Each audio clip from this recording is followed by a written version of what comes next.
Hello friends, मैं वीना गुप्ता। आज मैं आपको बीएसटी में दूसरा चैप्टर बताने जा रही हूँ, जो कि है लास्ट डे हमने बिज़नेस के बारे में बताया था। आज मैं आपको क्लासिफिकेशन ऑफ बिजनेस एक्टिविटी यानी व्यावसायिक क्रियाओं का वर्गीकरण बताने जा रही हूँ। जैसा हम जानते हैं कि कोई भी वस्तुओं का उत्पादन करने तथा उसको उत्पादन स्थान से उपभोक्ताओं के पास पहुंचाने तक की जितनी भी क्रियाएं की जाती हैं, वे सब व्यवसाय के अंतर्गत आती हैं। या हम संक्षेप में ये भी कह सकते हैं कि उत्पादन संबंधी जो क्रियाएं होती हैं उसको उद्योग कहते हैं, और उत्पादित वस्तु या प्रोडक्ट जो वस्तु होती है उसको वस्तुओं को कारखाना से उपभोक्ता तक पहुंचाने की जो क्रियाएं होती हैं वो कॉमर्स के अंतर्गत आती हैं। इस तरह से हम कह सकते हैं कि बिजनेस में क्या होता है कि इंडस्ट्री और कॉमर्स दोनों का सम्मिलन होता है।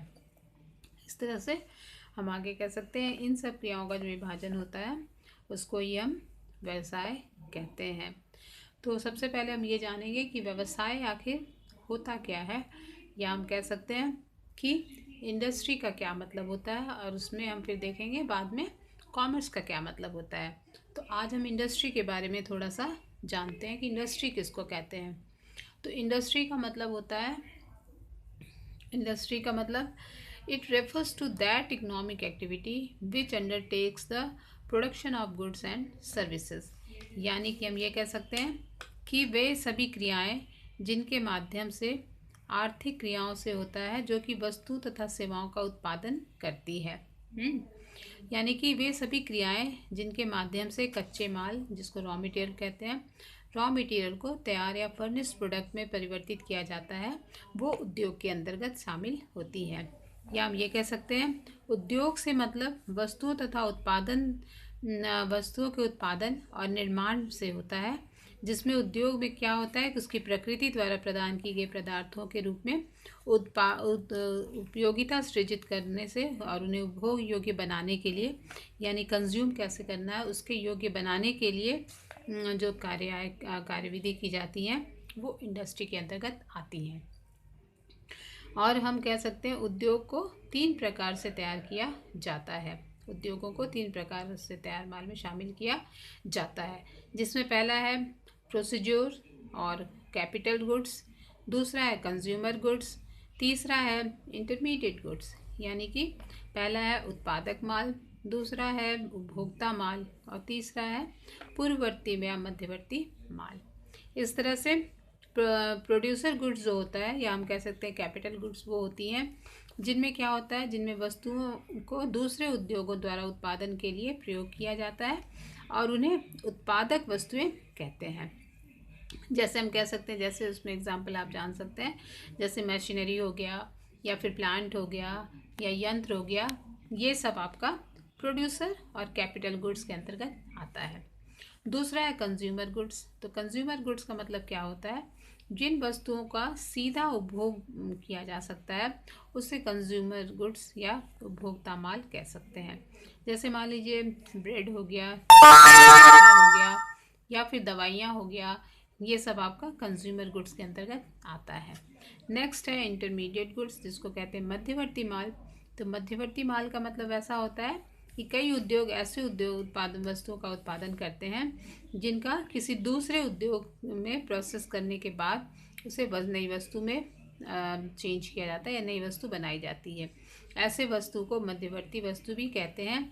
जैसे प्लास्टिक हो गया, रबड़ हो गया, एल्युमिनियम हो गया, इनको दूसरे उसमें तैयार करने के लिए प्रयोग किया जाता है, इसलिए इसे इंटरमीडिएट गुड्स कहते हैं, या कह सकते हैं ये मिडलमैन या मध्यवर्ती माल कहलाती है। इस तरह से इंडस्ट्री को हम देखते हैं। इंडस्ट्री में जैसे 3 तरह के, हम इसमें टाइप्स ऑफ इंडस्ट्री में 3 तरह के देखते हैं। एक होता है प्राइमरी इंडस्ट्री, दूसरा होता है सेकेंडरी इंडस्ट्री, और तीसरा होता है सर्विस इंडस्ट्री। तो प्राइमरी इंडस्ट्री में क्या होता है, प्राइमरी इंडस्ट्री या प्राथमिक उद्योग कहते हैं, ये वे क्रियाएं इसमें सम्मिलित की जाती हैं जिनके द्वारा नेचुरल रिसोर्सेज का प्रयोग करके अन्य उद्योगों के लिए कच्चा माल उपलब्ध कराया जाता है। ये 2 प्रकार के होते हैं। ये जनरली 2 प्रकार के होते हैं। एक होता है जेनरिक और दूसरा होता है एक्सट्रैक्टिव, यानी कि जनिक उद्योग, और दूसरा है निष्कर्षण उद्योग। तो जनिक उद्योग का मतलब होता है जिसमें उन उद्योगों से इसमें शामिल किया जाता है जैसे पशुओं तथा वनस्पति की नस्लों को सुधार कर उनको अधिक उपयोगी बनाया जा सके। इसमें जैसे पशुपालन, मुर्गी पालन, पौधारोपण इत्यादि को सम्मिलित किया जाता है। दूसरा एक्सट्रैक्टिव, जिसको हम कह सकते हैं निष्कर्षण उद्योग।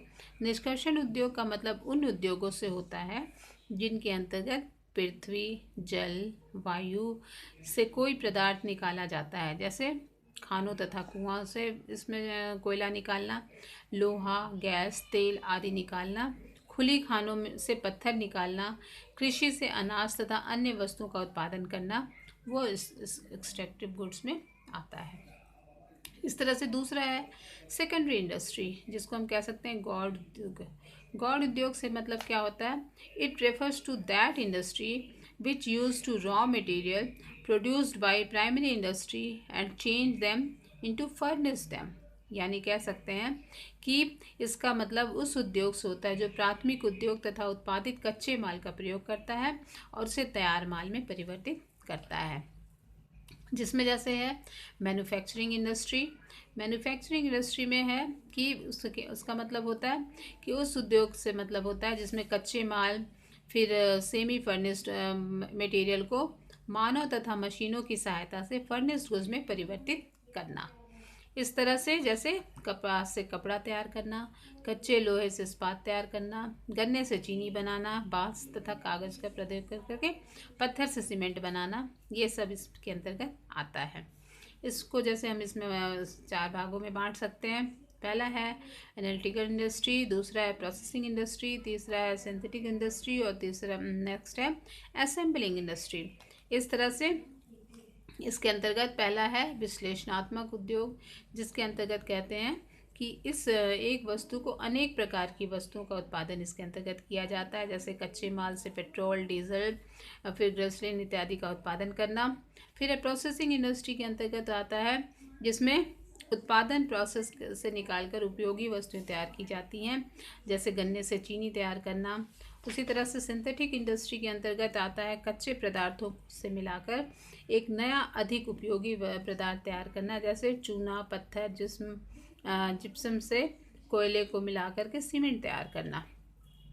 इस तरह से असेंबलिंग इंडस्ट्री के अंतर्गत कह सकते हैं संयोजक इंडस्ट्री के अंतर्गत इसमें उद्योग सम्मिलित किए जाते हैं, जिसमें विभिन्न उद्योगों के द्वारा निर्मित पुर्जों को जोड़ करके नई वस्तुओं का निर्माण करना, जैसे cycle, radio, television, computer, scooter आदि का निर्माण करना। ये सब आपका असेंबलिंग इंडस्ट्री के अंतर्गत आता है। नेक्स्ट है कंस्ट्रक्टिव इंडस्ट्री। दूसरा इसका होता है कंस्ट्रक्टिव इंडस्ट्री।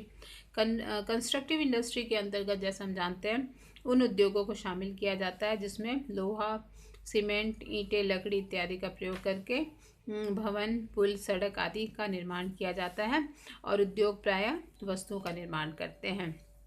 इस तरह से स्थायी प्रकृति होती है और इसका प्रयोग सार्वजनिक हित के लिए किया जाता है। ये हो गया आपका कंस्ट्रक्टिव इंडस्ट्री। नेक्स्ट है फिर इसमें जैसा हम आपको बताए थे, नेक्स्ट इसमें होता है सर्विस इंडस्ट्री। सर्विस इंडस्ट्री के अंतर्गत फिर हम जैसे जानते हैं कि इसमें बहुत तरह के सेवाएं आती है या सर्विसेज आती हैं। जैसे पहला सर्विसेज आपका होता है ट्रांसपोर्ट इंडस्ट्री, दूसरा इसमें आता है बैंकिंग इंडस्ट्री, फिर एडवर्टीजमेंट इंडस्ट्री और वेयर हाउसिंग इंडस्ट्री। बैंकिंग का मतलब होता है वित्त की जो परेशानी होती है वो इसकी सहायता से दूर की जा सकती है।